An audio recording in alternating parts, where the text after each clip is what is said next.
Good afternoon, good evening. Welcome to Reading the Bible with Nikki. This show is not family friendly, nor is it intended to be. So if you get highly offended and easily butt sore, don't watch past this point because both of those things are going to happen. And if you don't get highly offended and easily butt sore, press that like button and come on this journey. I am the charismatic, infallible enigma known as Nikki K the Great. So, take your pills. We're only like an hour and a half late. Take your pills. Make sure you check your pills.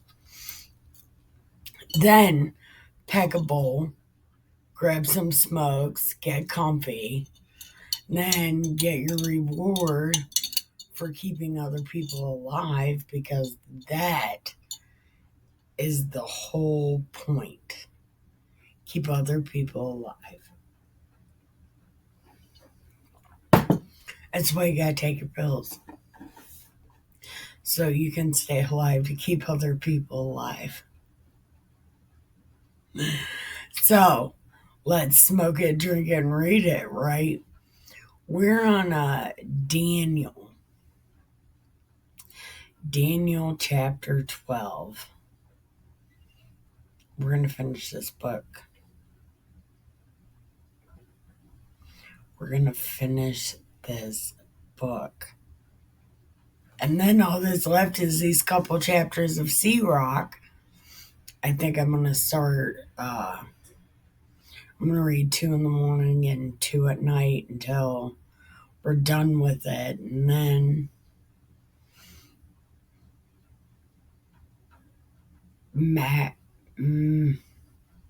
Matthew. So in like 3 days, we're starting the New Testament. I have a lot of trepidation about that though. Because it's like, Nikki sure as the hell can't talk like Jesus. So, can Jesus talk like Nikki? We're going to find out. So, this one says, the resurrection. At the time, there shall arise Michael, the great prince, guardian of your people. It shall be a time unsurpassed in distress, since the nation began until the time your people shall escape. Everyone who is found written in the book, many of those who sleep in the dust of the earth shall wake, some to everlasting life, others to reproach and everlasting disgrace. So are you saying, like, you don't go to heaven right away? Is that what that's saying? I don't know. But those with insight shall shine brightly, like Nikki K the Great, like the splendor of the firmament. And those who lead the many to justice shall be like the stars forever.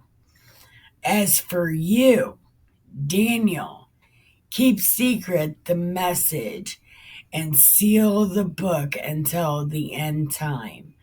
Many shall wander aimlessly, and evil shall increase.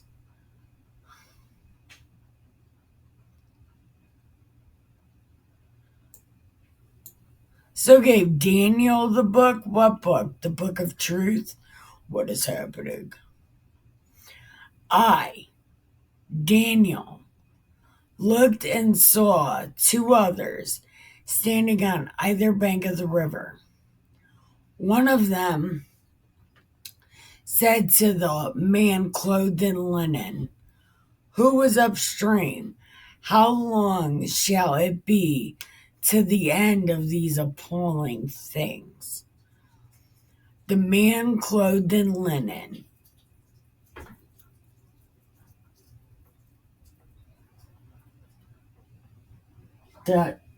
Dustin, are you okay?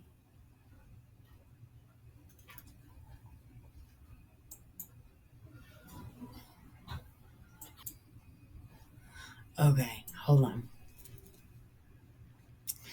The man clothed in linen, who was upstream, lifted his hands to heaven, and I heard him swear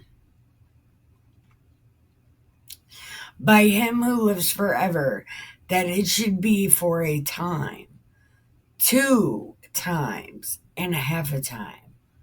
So for 3.5 times. And that when the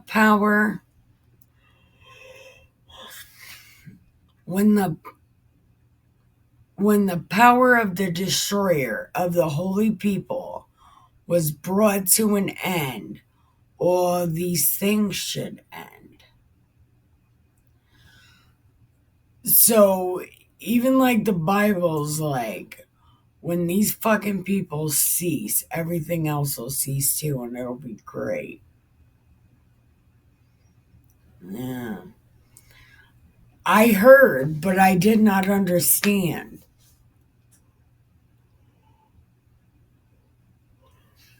So I asked the man, what's up with this?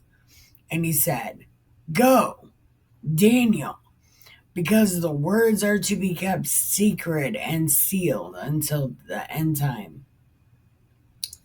Many shall be refined, purified, and tested, but the wicked shall prove wicked, and the wicked shall have no understanding, but those with insight shall.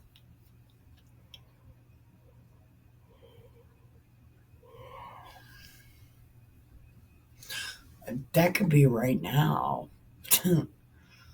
uh, from the time that the daily sacrifice is abolished and desolating abomination is set up, there shall be 1,290 days.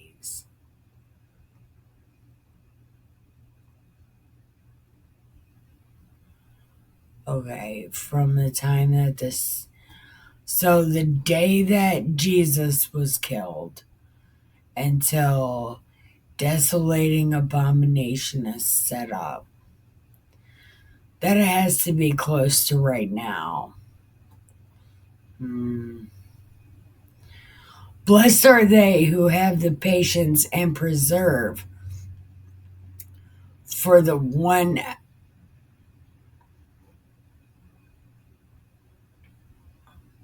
Look at this. Hold on.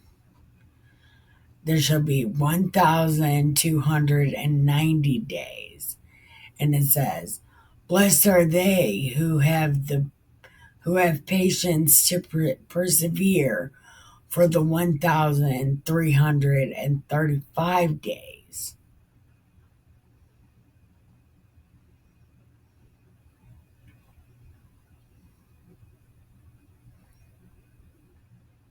And very, very interesting.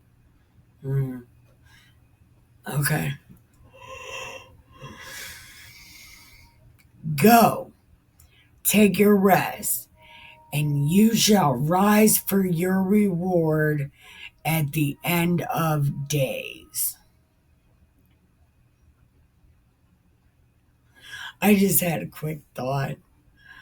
What if these numbers, like, yeah, I get it, end times or whatever, but this is how many days God has your back, right? And then let's see what you're going to do after that when He's not with you. Because remember in the story of Hezekiah, he left him to see what he would do. So from the time you pick up this book, it'll be 1,290 days. Things will be aight. But then he'll leave you for 1,335 days. I mean, is it plausible, right? Who knows? Who knows? All right, chapter 13. I will be right back. Literally right back. Okay. So, wait. Did I pause that? Okay. Sorry. Chapter. Daniel, chapter 13. Susanna. In Naruto, Itachi's final thing is called a Susanoo on Sasuke. A Susanoo! And Madara. All the Uchihas have a Susanoo. In,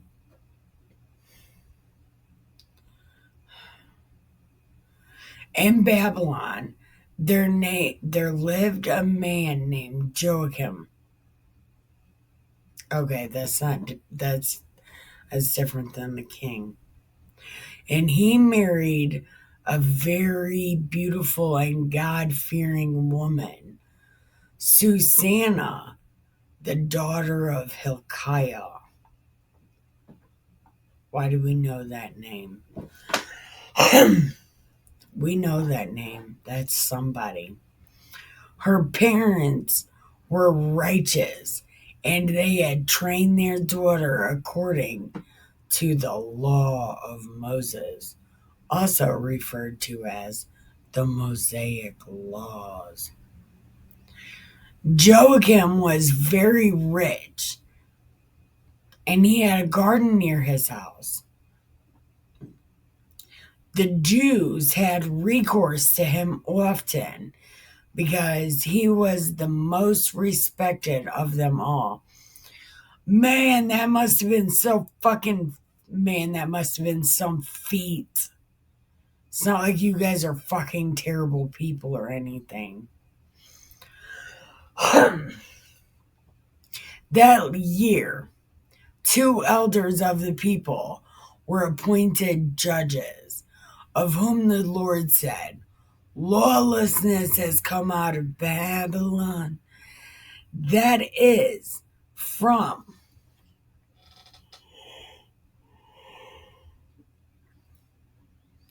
that year. 2 elders of the people were appointed judges, of whom the Lord said, "Lawlessness has come out of Babylon." That is, from the elders who were to govern the people as judges. These men, to whom all brought their cases, frequented the house of Joachim. When the people left at noon, Susanna used to enter her husband's garden for a walk. When the elders saw her enter every day for her walk, they began to lust for her. These motherfuckers, man, none of them can be trusted. They perverted their thinking. They would not allow their eyes to look to heaven, and they did not keep in mind just judgments.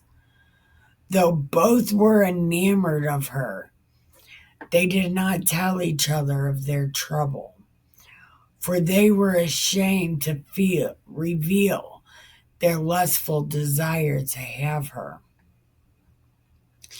Day by day, they watched eagerly for her.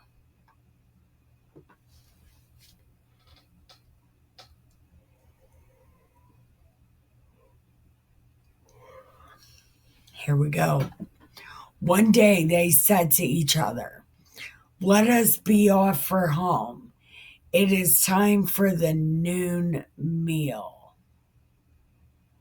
So they went their separate ways, but both turned back and arrived at the same spot.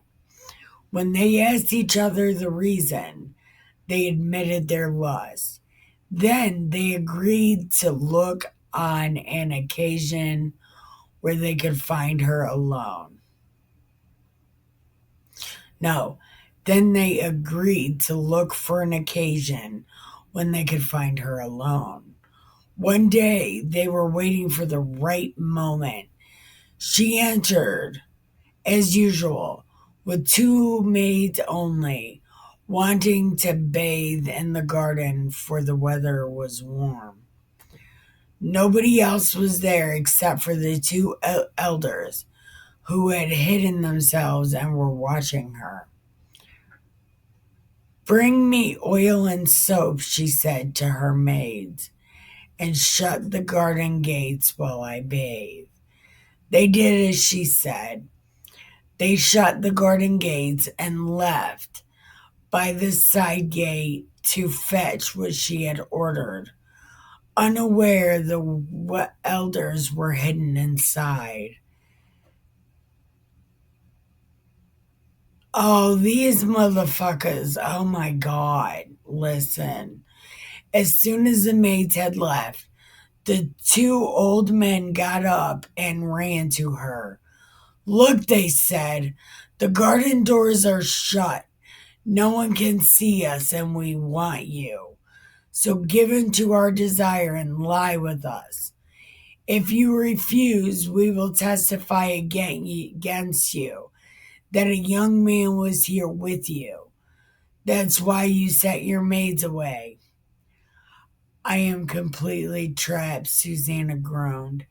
If I yield, it'll be my death. If I refuse, I cannot escape your power. Yet it is better for me not to do it and fall into your power than sin before the Lord. Then Susanna screamed, and the two old men also shouted, as one of them ran to open the gates. When the people in the house heard the cries from the garden, they rushed to see what had happened. At the accusations of the old men, the servants felt very much ashamed, for never had any such thing been said about Susanna.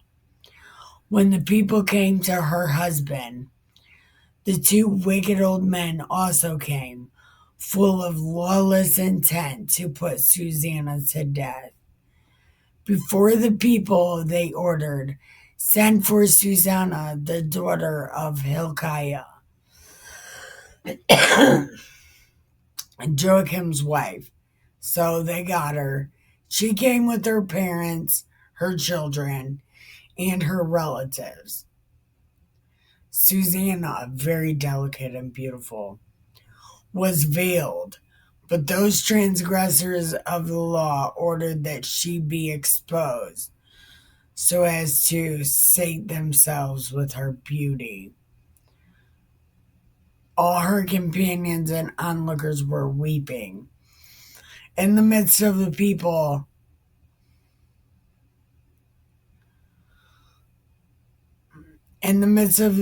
the two old men rose up and laid their hands on her head.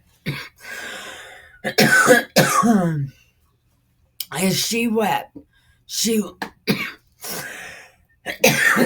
oh my God. As she wept, mm, mm, mm. As she wept, she looked up to heaven, for she trusted in the Lord wholeheartedly. And the old men said, as we were walking in the garden alone, this woman entered with two servant girls, shut the garden's gates, and sent the girls away.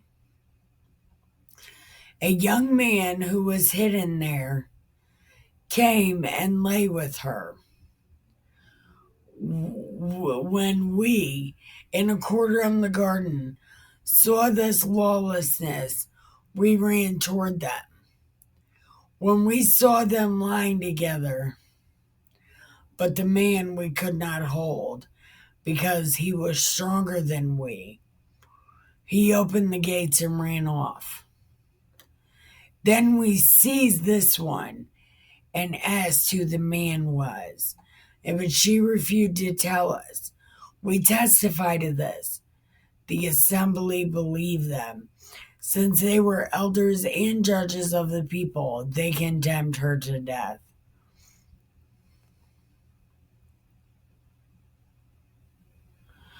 But Susanna cried aloud, Eternal God, you know what is hidden and are aware of all things before they come. You know that they have testified falsely against me. Here I am about to die, though I have done none of the things for which these have condemned me. The Lord heard her prayer. As she was being led to execution,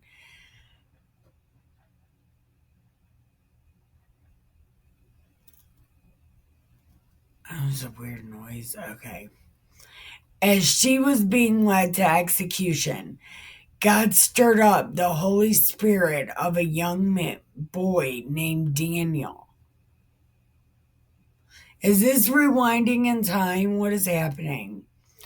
And he cried out, I am innocent of this woman's blood. All the people turned and asked him, like, what the fuck?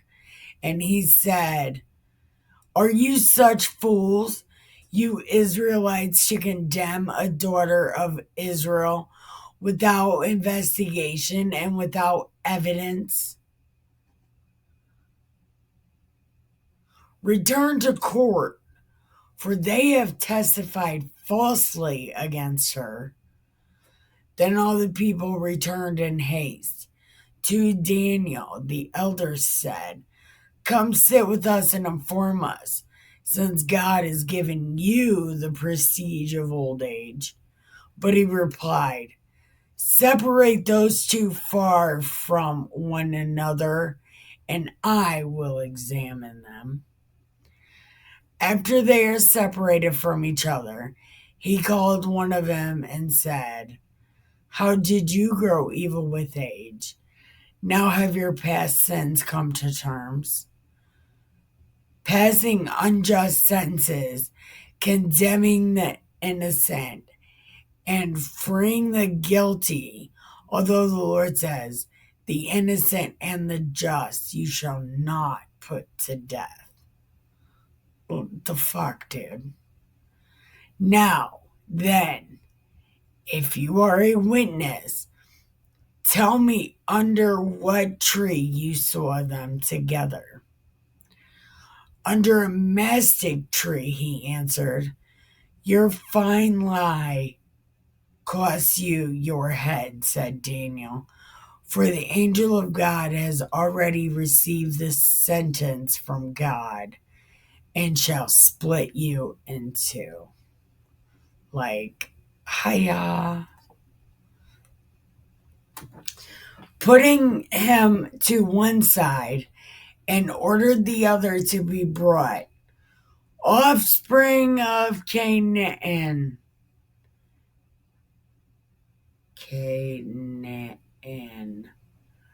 Not of Judah, Daniel said to him. Beauty has seduced you, and lust has perverted your heart. This is how you act with the daughters of Israel and their fear. They wielded to you, but a daughter of Judah did not tolerate your lawlessness. Now, then, tell me, under what tree you surprised them together? Under an oak. His answer was an oak. And he said, Your fine lie has also cost you your head. For the angel of God awaits with a sword to cut you in two and destroy both y'all. Like, yeah, about to go bye-bye. The whole assembly cried out, blessing God who saves those who hope in him.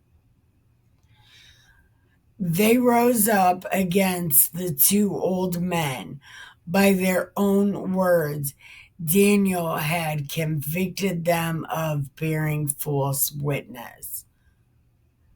That's one of the commandments too, ain't it? They condemned them to the fate they had planned for their neighbor. In ordinance with the law of Moses, they put them to death. Thus, innocent blood was spared on that day.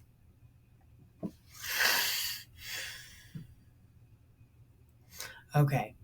Hilkiah and his wife praised God for their daughter Susanna, with Joachim, her husband, and all her relatives, because she was found innocent of any shameful deed. And from that day on, Daniel was greatly esteemed by the people. So was this like a flashback? Or did this happen? Okay. I don't know. All right, give me 1 second. We're about to finish this book. Okay, we're about to finish it. Oh my God. This is so exciting. We're almost done. Oh my God, we're almost done. Okay. Belle and the Dragon. Okay.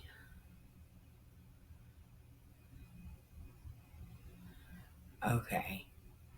After King SD, I just okay.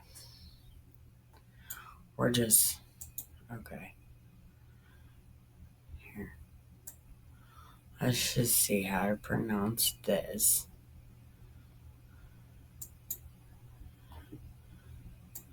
If you need to AA malign. Isn't that a communist?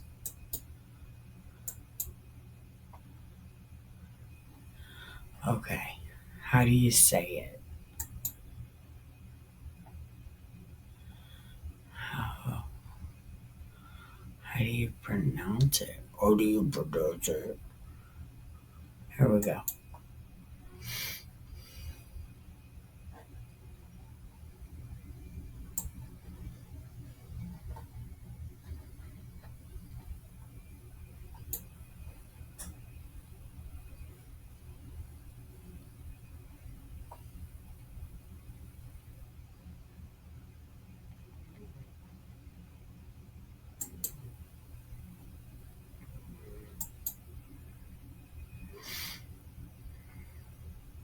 How to pronounce Astyages. Astyages. Astyages. Okay, so that's Astyages. I think I had it right. I don't know. But anyways, after he was gathered to his ancestors, Cyrus the Persian succeeded to his kingdom.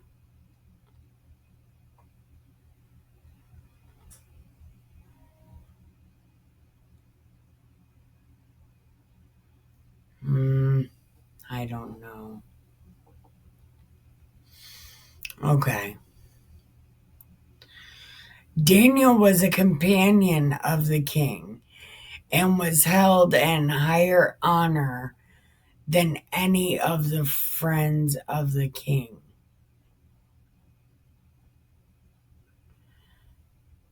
Companion. So is Daniel another David? I don't know. It seems like there's a lot of homosexual shit for people who don't like homosexuals.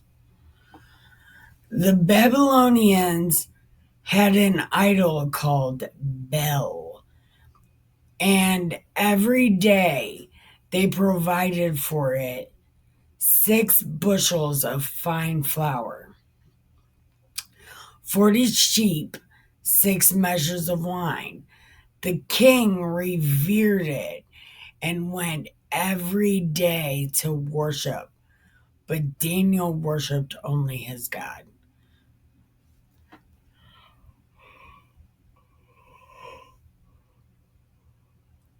And then the king was like, "What's up, dog?"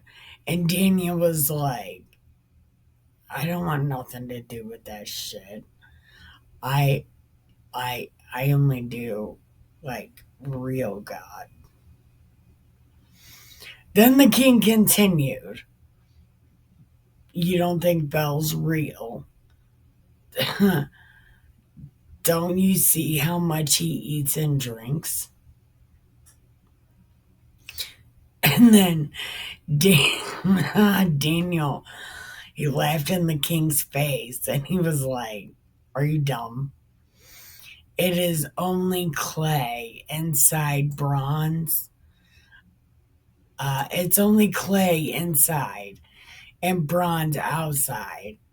It has never eaten or drank anything."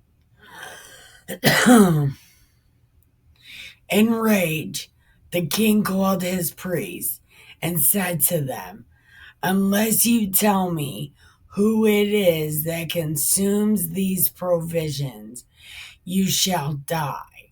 But if you can show that Bel consumes them, Daniel will die for blaspheming."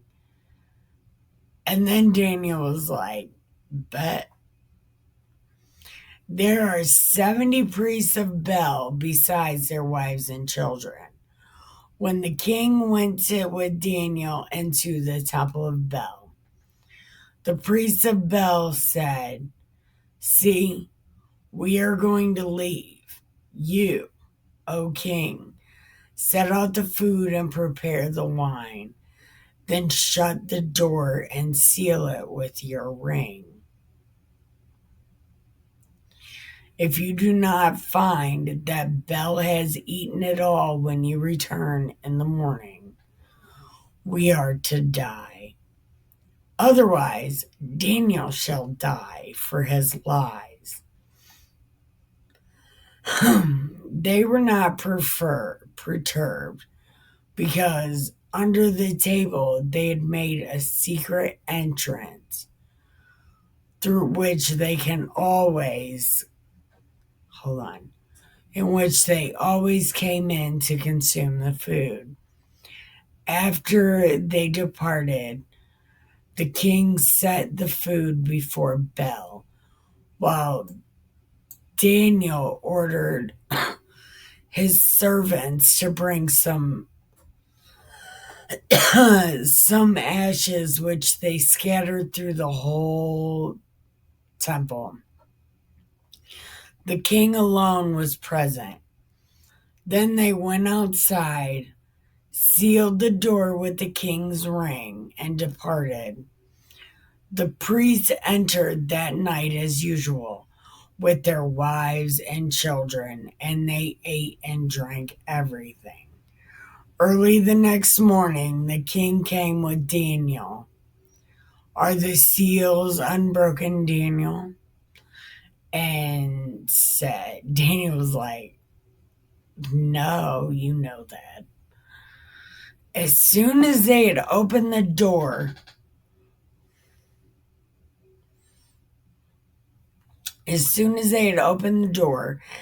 the king looked at the table and was like, "Oh, fuck yeah, Bel, look, hey, But Daniel laughed and kept the king from entering. He said, "Look at the floor and consider whose footprints these are." "I see footprints of men, women, and children," said the king. In his wrath, the king arrested the priests, their wives, and their children. They showed him the secret door which they used to enter to consume what was on the table. The king put them to death and handed Bel over to Daniel, who destroyed it and its temple. There was a great dragon which the Babylonians revered. The king said to Daniel, "You cannot deny that this is a living God, so worship it." And Daniel was like, "Dude, how many times do I gotta tell you this shit? Give me permission and I'll just go kill this dragon without a sword."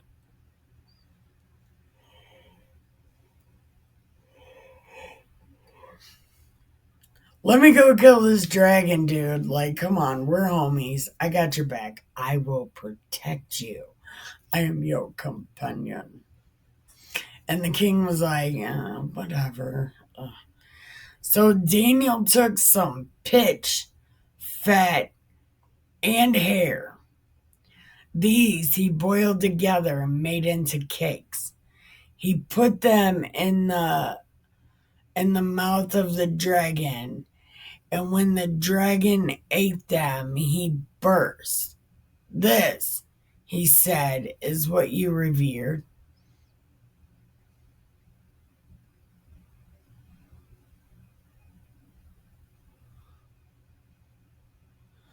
Oh my God, here we go, these motherfuckers. When the Babylonians heard this, they were angry and turned against the king. "The king has become a Jew, a dirty, rotten Jew," they said. "He has destroyed Bel, killed the dragon, and put all the priests to death." They went to the king and demanded, "Give us this dream killing motherfucker, man, or we're taking you and your family." Man, what the fuck? When he saw himself threatened with violence, the king was forced to give over his companion David, because what's loyalty?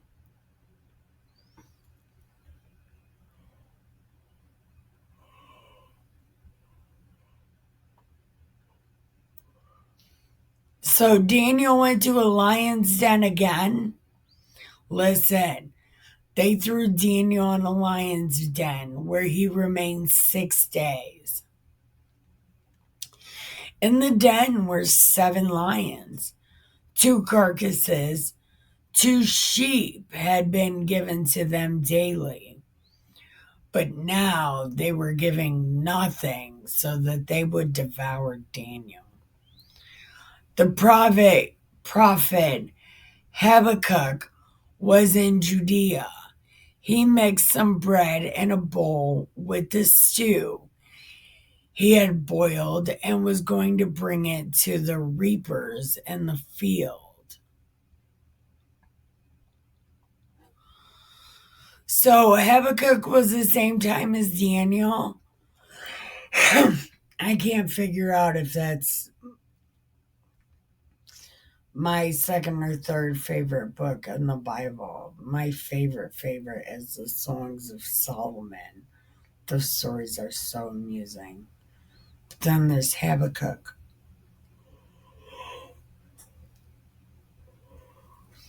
And another one, maybe Amos.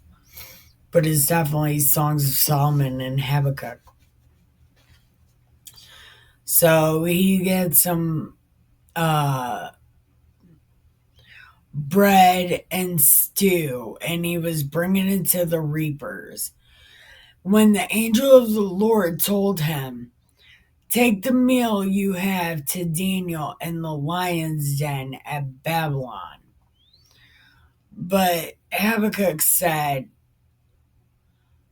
I I have no fucking idea what you just said, but I'm pretty sure the answer is no. And the angel said,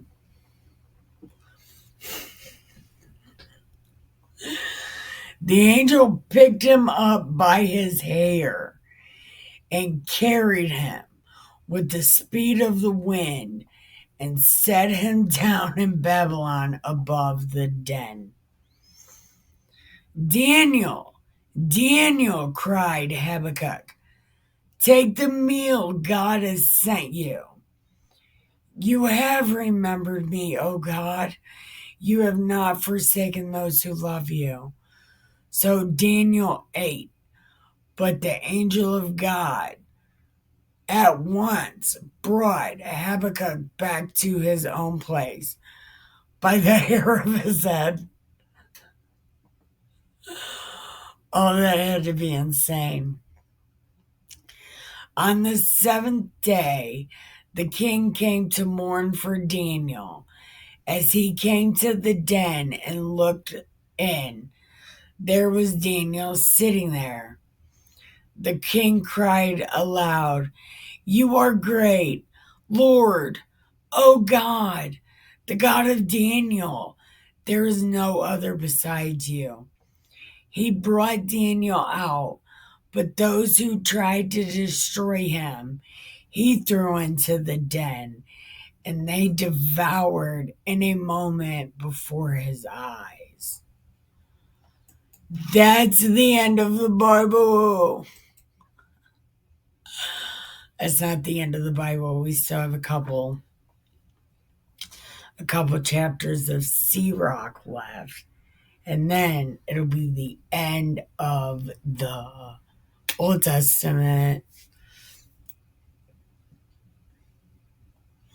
I'm kind of excited. We're almost done. We're almost done. And I was looking on BitChute this last time.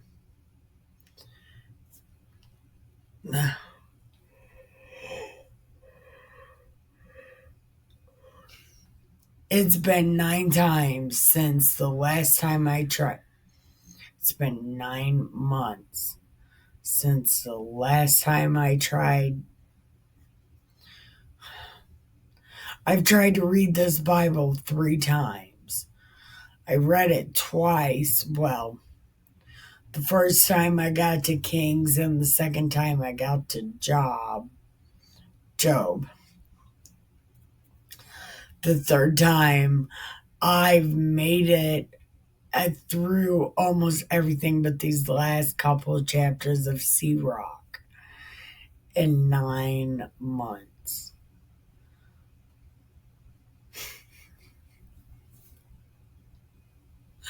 That is pretty good. That is pretty good. It would have probably been a shorter amount of time.